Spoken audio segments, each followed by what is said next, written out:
Hello friends, welcome back to my channel. तो friends, मेरे सामने आप ये ब्लू कलर के फ्लावर देख रहे हो, बहुत ही खूबसूरत से। इसे अपराजिता बोलते हैं, शंख पुष्पी बोलते हैं या बटरफ्लाई भी बोलते हैं। इस तरीके से इसे बहुत सारे नामों से जाना जाता है।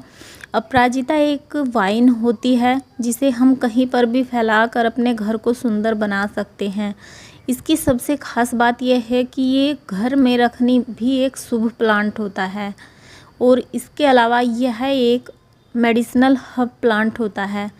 इसके पत्तियां जो होती हैं, जड़ होते हैं, एक दवाई की तरह इस्तेमाल किए जाते हैं। इस प्लांट की केयर आपको कैसे करनी है, कौन सा फर्टिलाइज़र इसमें डालना है, बताऊंगी इस वीडियो में। इसलिए वीडियो को आप पूरा ज़रूर देखिए और पसंद आए तो प्लीज़ लाइक शेयर ज़रूर करें। चैनल को अगर आपने अभी तक सब्सक्राइब नहीं किया है तो प्लीज़ सब्सक्राइब कर लीजिए। सो फ्रेंड्स, अपराजिता जो है ये आपको नर्सरी में 50 से 30 रुपीज़ के आसपास मिल जाती है। तो मेरे पास देखिए ये 2 से 3 साल पुरानी है और इसी पॉट में ये लगी हुई है। तो मैं क्या करती हूँ, इसे सर्दियों में इस जगह से कट कर देती हूँ। उसके बाद ये फरवरी मार्च में अपनी ग्रोथ पर फिर से आना शुरू हो जाती है। लेकिन इस टाइम बरसात में इस पर फूल बहुत ज़्यादा निकलते हैं। ऐसे तो ये एक परमानेंट प्लांट है जो कि हमेशा ही हमारे पास रहता है, लेकिन जब ज़्यादा सर्दी होती है उस टाइम पर इसके पत्ते जो हैं गिरना शुरू हो जाते हैं। तो अब की बार तो मैं इसको नहीं लेकर आई क्योंकि मेरे पास ये थी पहले से, और मैंने इसी के पास देखिए एक प्लांट के पास इसको लगा दिया था और दोनों ही प्लांट एक दूसरे के साथ बहुत अच्छे से ग्रो कर रहे हैं। इसके पास जो है ये दूसरा मेरा प्लांट नागचंपा का है, तो इसी के ऊपर ये फैली हुई है बहुत अच्छे से और फ्लावर भी इसकी के पास ही करती रहती है।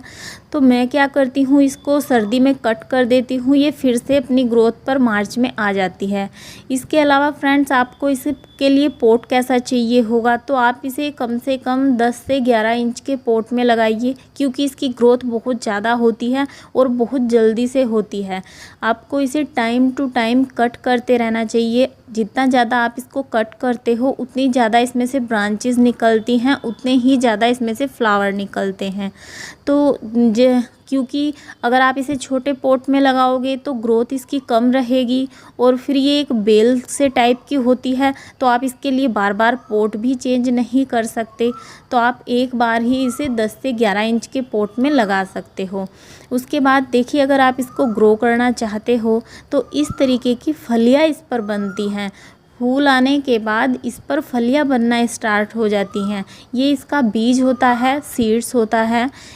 जब आपको लगे कि बिल्कुल पक चुका है, ब्लैक कलर के बीज इसके अंदर हो गए हैं, तो आप इसे मार्च में या फिर अब जैसे अगस्त में इसके बीजों को ग्रो कर सकते हो। अभी भी आप इसको ग्रो कर सकते हो।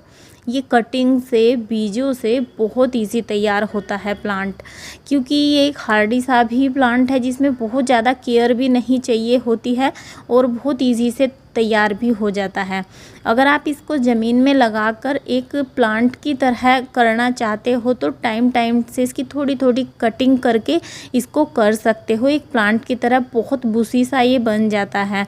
सो इसके आपको कलर भी देखिए नर्सरी में मिल जाते हैं। इसमें एक वाइट कलर मिलता है और इसकी 2 से 3 वैरायटी आपको मिलती हैं जिसमें डबल पेटल वाले फ्लावर भी होते हैं। मेरे पास ये सिंगल पेटल में है। एक इसका वाइट कलर भी होता है, वाइट कलर भी इसका बहुत सुंदर लगता है देखने में। इसके अलावा आपको इसकी मिट्टी कैसे तैयार करनी है, तो इसके लिए आप इसे किसी भी मिट्टी में लगा सकते हो क्योंकि ये बहुत हार्डी सी होती है, तो बहुत इजी तैयार हो जाती है। आपको नॉर्मल अपने गार्डन की मिट्टी लेनी है, खाद लेनी है, गोबर की खाद, और इसमें वर्मी कंपोस्ट मिक्स करके इस प्लांट को आप लगा दोगे तो ये बहुत अच्छे से ग्रो करती है। इसके पास आप एक स्टिक लगा सकते हो इसे फैलाने के लिए, किसी विंडो पर या फिर किसी रेलिंग वगैरह पर भी आप इसको फैला सकते हो। इसके ब्लू कलर के जो फ्लावर निकलते हैं ये देखने में बहुत सुंदर लगते हैं। तो जब हम एक प्लांट को एक पॉट में अकेला ही लगाते हैं, उस तब ज़्यादा अच्छे से वो फैलता है। मैंने इसी के पास ये दूसरा प्लांट लगा दिया था तो दोनों ही प्लांट इतना अच्छे से ग्रो नहीं कर रहे हैं। चंपा का प्लांट देखिए बहुत ज़्यादा फैल चुका है, लेकिन इसने बेल को बिल्कुल फैलने की जगह नहीं दी है। तो आप एक पॉट में एक ही प्लांट लगाइए, ज़्यादा घना करने के लिए लगा सकते हो, अदरवाइज़ एक पॉट में एक ही प्लांट अच्छे से फैलता है। सो फ्रेंड्स, लगाने के बाद आपको इसमें कम से कम 15 से 20 दिन में एक बार फर्टिलाइज़र ज़रूर ही डालना होगा, क्योंकि अगर हम इस प्लांट को फर्टिलाइज़र नहीं देंगे तो फूल कैसे बनेंगे, और फूलों के लिए हमें इसमें फर्टिलाइज़र ज़रूर ही डालना होता है। वो उसके लिए आप जैसे कि DAP हो गया, या फिर वर्मी कंपोस्ट, या फिर बनाना पील जैसे कि हम घर में बनाते हैं, इस तरीके के खाद आप इसमें डाल सकते हो। इसमें बहुत ज़्यादा हैवी फीडर या फिर कुछ अलग से खाद डालने की कोई ज़रूरत नहीं है।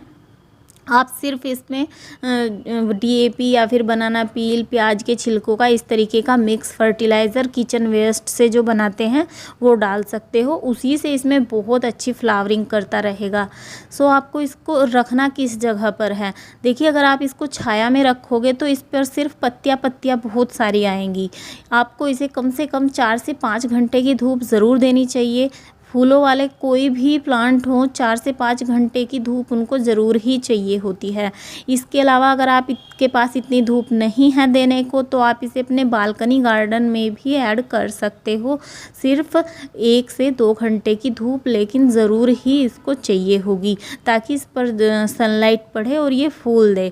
तो इस तरीके से आप इसको अपने गार्डन में ऐड कर सकते हो। ये एक लकी प्लांट होता है हमारे घर में, तो बहुत ही अच्छे से इसको फैला सकते हो आप किसी भी जगह पर। सो देखिए आप इस पर एयर लेयरिंग भी कर सकते हो। एयर लेयरिंग से क्या होता है कि जब हम गुट्टी बना देते हैं तो उससे भी प्लांट बहुत अच्छे से हमारे पास तैयार हो जाता है। कटिंग, एयर लेयरिंग इस तरीके से कर सकते हो। अगर आप इसको रिपोर्ट करना चाहते हो या फिर इसका न्यू प्लांट तैयार करना चाहते हो तो मार्च का महीना इसके लिए बहुत अच्छा होता है। मार्च के महीने में, क्योंकि ये गर्मियों में अपनी ग्रोथ बढ़ाता है, तो आप इसे मार्च में रिपोर्ट कर सकते हो, ग्रो कर सकते हो किसी भी तरीके से।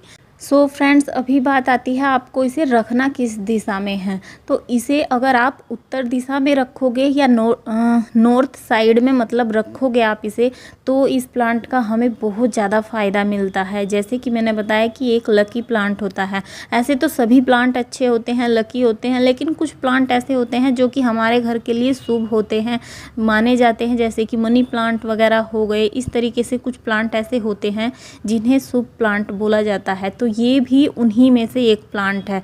तो आप इसे उत्तर दिशा में रखिए, नॉर्थ में रखिए, वो इसके लिए बहुत अच्छी जगह है। सो फ्रेंड्स, इस वीडियो में इतना ही। आई होप आपको ये वीडियो पसंद आया हो। तो thank you so much and bye bye.